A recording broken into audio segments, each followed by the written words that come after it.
Gym culture is fundamentally broken. A growing number of mainly young men are abusing anabolic steroids and proudly documenting their behavior online. 14, 15, 18 years old, showing off their transformations, usually leaving out an open discussion of the side effects of their indulgence. And these transformations seem to inspire others to do the same. What did you use? Where did you get it? It's getting harder the more I see these transformations.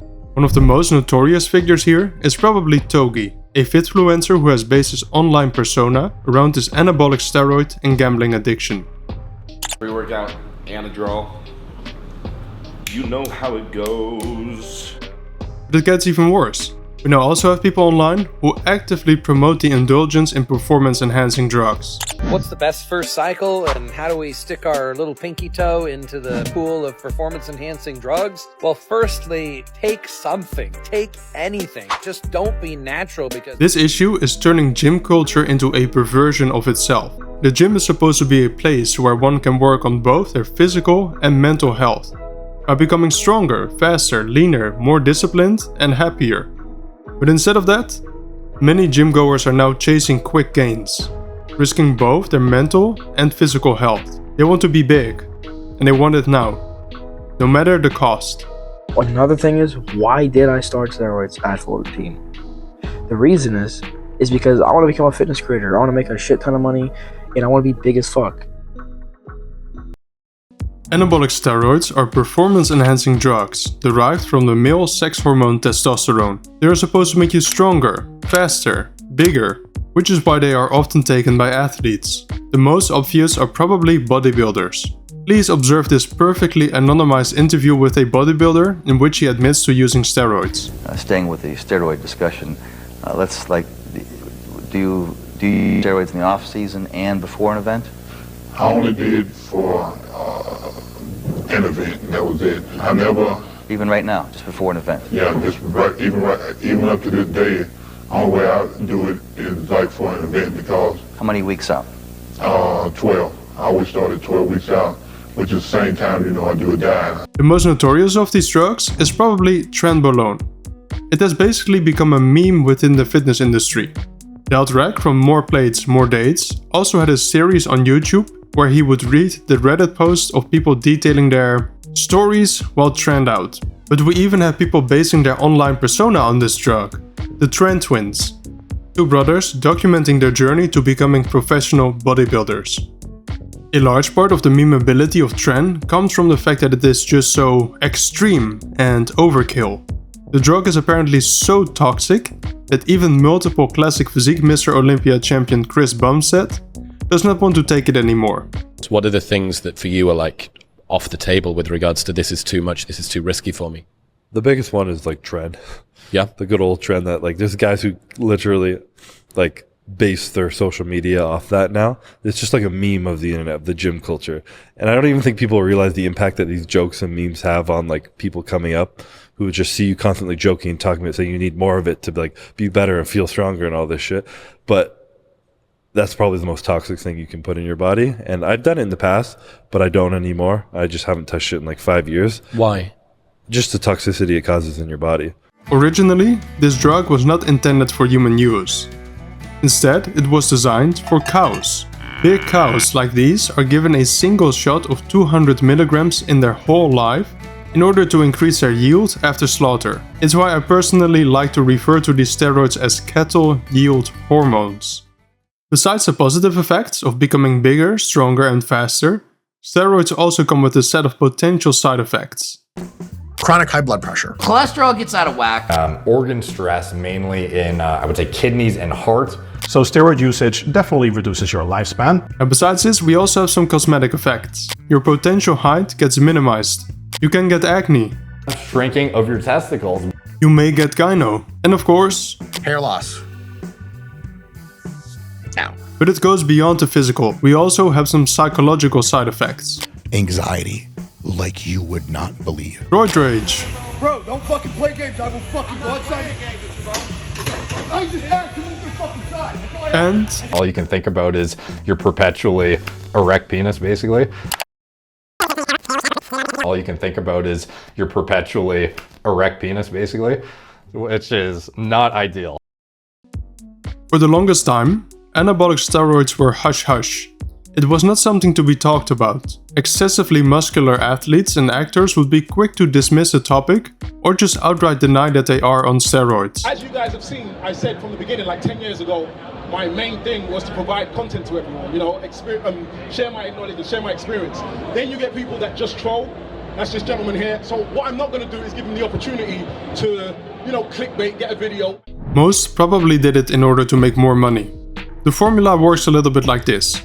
Take gear, get big, get famous, get rich from endorsing products. Meanwhile, these products and services don't seem to give their followers the results that they want. They train hard, they think that they're doing everything right. Yet still, they don't look the same as their favorite fitfluencer. It begs the question, am I not good enough? But then, eventually some of these individuals get caught in their lies. The most recent popular example is probably the Liver King. Yes, I've done steroids, and yes, I am on steroids, monitored and managed by a trained hormone clinician. And then everything becomes clear. It was not the garbage products or ineffective workout programs that made the fitfluencer look the way they do. Instead, it was the cattle yield hormones that got them their results. These individuals are usually referred to as fake natties. Besides the body dysmorphia that they create amongst their followers, these fake natties also have another effect. They ruin the general trust relationships between followers and fitfluencers. If they are fake natties, then why wouldn't they be? Fitfluencers become guilty of being liars until proven innocent. Another term that is very pervasive in the fitness industry is the Natty Limit. This is the idea that there is a limit to the muscularity that a person can attain without the use of anabolic steroids. Granted, the idea makes sense. You should not expect to look like Marcus Rule without indulging in cattle yield hormones. But it appears that some people put the bar very low for their perceived Natty limit. I believe this plays an important role in people's willingness to try anabolic steroids. A lot of people who I've been asking, they're like, oh, I'm gonna go on steroids because I think I've hit my natural potential. What percentage of people do you think actually end up hitting that natural potential? That are watching this video? That are watching this video. I'd say less than 1%. Less than 1%? Yeah, okay. Probably like less than 0.1%, honestly. Wow. And that's because almost everyone isn't training as optimally as they could. Mm-hmm. And if they are, they certainly aren't dieting as optimally as they could. And if they're doing both of those things, they probably haven't been doing it for at least 10 years straight. So I'm not buying it if people say that they're at their natty limit. Would you guys just kind of an excuse to kind of go on? I think so. But if we look at physiques of bodybuilders before the first anabolic steroids were synthesized, we can see that there is a pretty decent amount of muscularity that one can attain naturally. But then we come to the third element of gym culture, body dysmorphia. Many young men now struggle with body dysmorphia. It's a mental health condition in which you cannot stop thinking about one or more perceived defects or flaws in your appearance. The specific form of BD that these men struggle with is often termed Bigorexia. Whereas somebody with anorexia wants to be as thin as possible, a person with bigorexia wants to be as big and muscular as possible. It cuts across their personal relationships, their job performance, their performance at school or university, and their physical and mental health. But perhaps one of the largest issues here is that body dysmorphia is like a monster that only becomes larger as you feed it. The more you train, the more fitness content you consume, and the bigger you become, the more you will feel like you are small. The day you started lifting is the day you became forever small, because you will never be as big as you want to be. We have a fundamental distrust in the authorities of the industry, rampant body dysmorphia, and the belief that a good physique is unattainable without the use of PEDs. It's the perfect environment for content about steroid abuse to explode. One of the most striking examples is probably Cody Copa. He actively brands himself as the 14-year-old on trend.